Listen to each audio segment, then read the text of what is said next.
the grafts that we use fall into two categories, and that's autograft versus allograft tendons. And the autografts are tendons that are taken from the patient's own body, usually the same knee or around the same knee that the surgery is being performed on. Whereas allografts are taken from a donor, or as other people have referred to them, as cadavers. So with regard to the autografts, the three main types are the hamstring autograft, the patellar tendon autograft, and the quadriceps tendon autograft.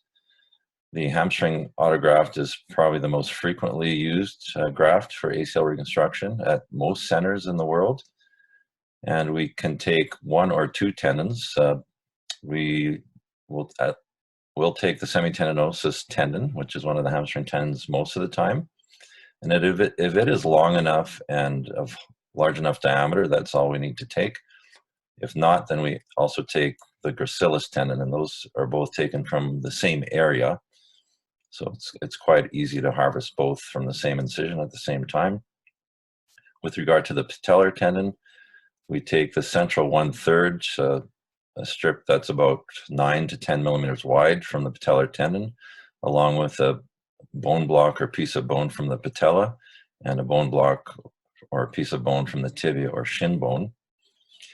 And the third is the quadriceps tendon allograft, which is a strip of tendon that we can take from just above the kneecap in the quadriceps tendon. And with that graft, we can actually take a larger graft than any of the other grafts, up to 11 millimeters in diameter, and we can take a bit of bone from the patella, or the graft will actually be long enough so we don't actually need to use the bone block if we don't want to. And with the allograft, we use the same sort of tendons that we do for autograft.